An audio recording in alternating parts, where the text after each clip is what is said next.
Okay, so good evening po. So I am going to explain to you the performance task of all grade 4. Okay, so I'm going to share my screen first. Okay, so I do hope it's visible. Okay, so this will be the performance task of grade 4 for the first quarter. Okay, so we have here the different topics that is included. Okay, and the title of their performance task, it's about brochure making. Okay, so we have here the performance standards. So the subjects that are included here are English, Science, Health, Math, CL, Filipino, EPP, and Aralpan. And then these are the different performance tasks that are included. So in English, A, use the correct function of nouns, pronouns, verbs, adjectives, and adverbs in general and their functions in various discourses. Science naman is evaluate whether changes in materials are useful or harmful to one's environment. Math recognize and represent whole numbers up to 100,000 in various forms and contexts. Filipino, nakasusulat ng talatang pasalaysay. AP, na ipamamalas ang kasanayan sa paggamit ng mapa sa pagtukoy ng iba't ibang lalawigan at rehiyon ng bansa. EPP, nakakagamit ng computer, internet at email sa ligtas at responsableng pamamaraan. Sa CL, understand the basic teachings of the church and how they apply them to their lives. Health naman is understand the significance of reading and interpreting food label in selecting healthier and safer food. So, wala, hindi kasali dito yung music. Okay? If you're wondering po that there's no music, arts, and PE in this PT, um, napag-isipan ko na I will just make it in actual. I will let them perform the music in actual. Okay, so I'm going to do the music, the PT in music and PE during face to face. So I will give them time to practice also because that is a group activity. But anyway, moving on, let's go back here now. Okay, so those are the different performance standards that the pupils will achieve in this one. But anyway, this topics po, they are already done with this one in other subjects as well.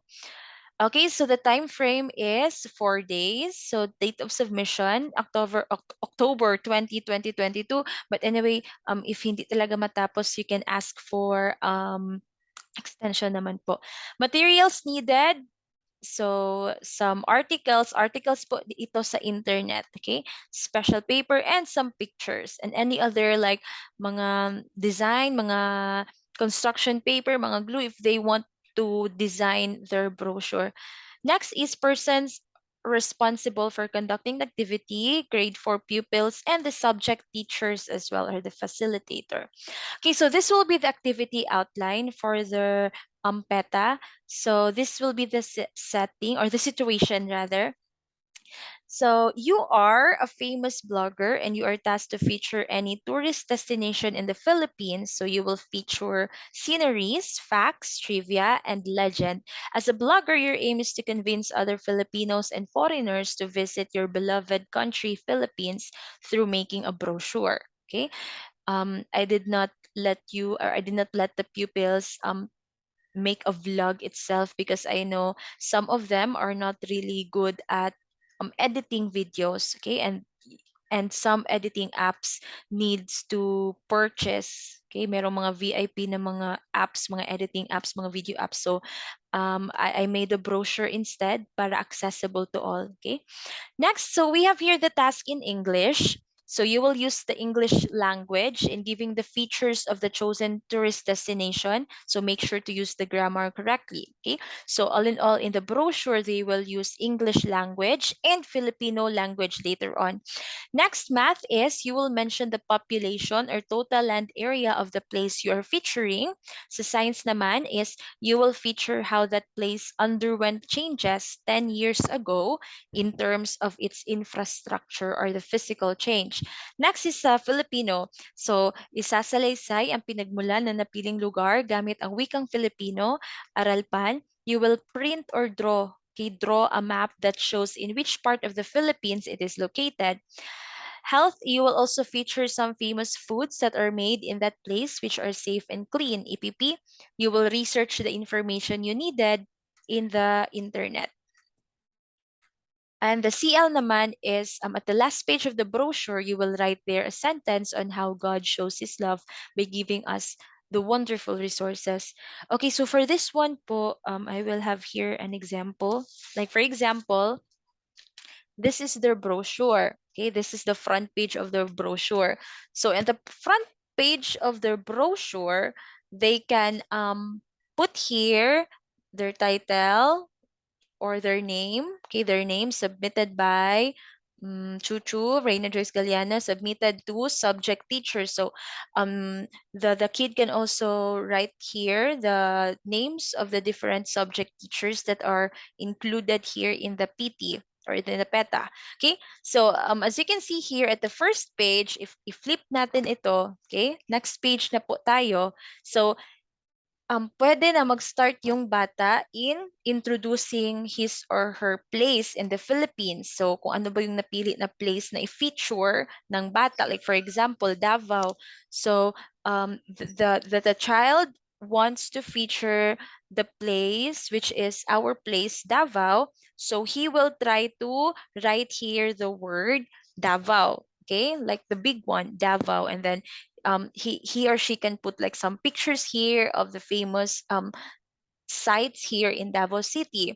Next one naman, on the next page po, if you're going to flip it, on the next page, you will try to mention here, dito papasok si math, okay? So you will try to mention, you will, the child will try to um, put here a paragraph that will mention the total population or the land area of the place that he or she is featuring. Like for example, the Davao has a total population of 222, and the total land area of Davao is ding ding ding. Okay, and then he or she will try to put there some specific numbers. Okay, so pasok na dyan si math. Okay, pwede din ganyan. One paragraph only or two, depende po sa bata. Next is, we will try to go here to the next page. We will have the science already.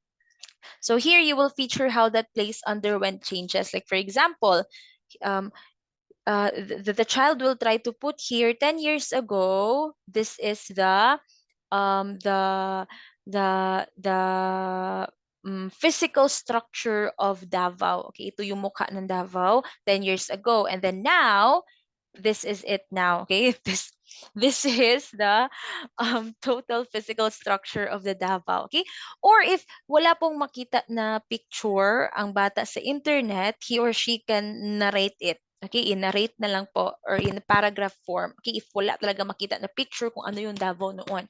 But if merong picture na makita, much better. Okay, para mas madali. So that is the science already.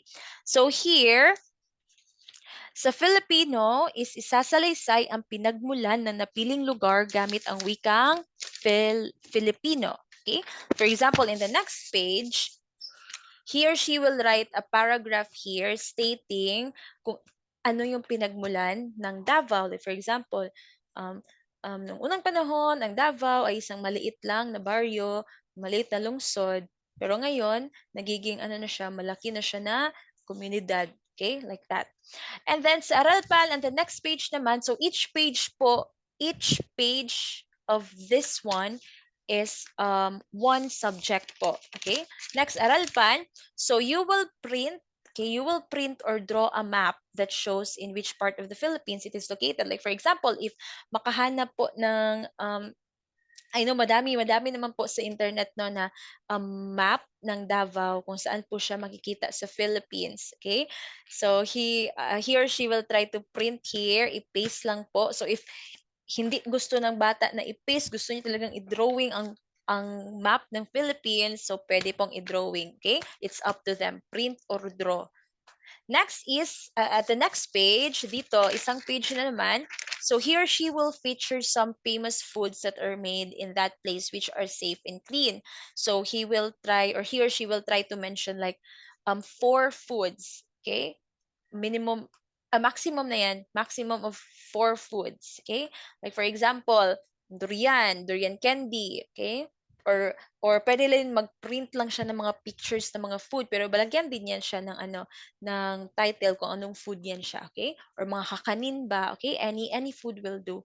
Next is the EPP naman. Itong EPP, yung pag-research lang po nila sa internet, that is already the criteria of EPP. Okay? Yung pag-research nila, you will research the information you needed using the internet because here, ang performance standards ng EPP is nakakagamit ng computer. Since sila po ang mag-research niyang mga information na yan, so dyan na po pasok si EPP.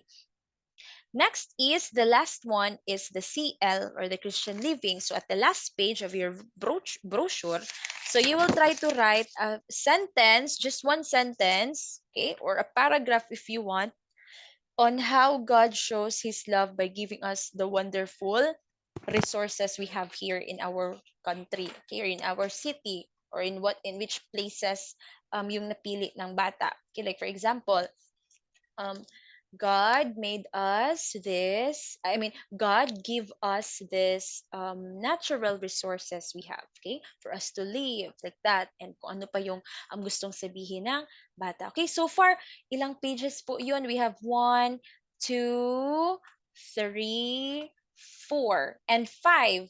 5 pages lang po yung included sa brochure natin. All in all, yun lang po siya, okay? So it's like a portfolio style lang po yung project nila sa different subjects.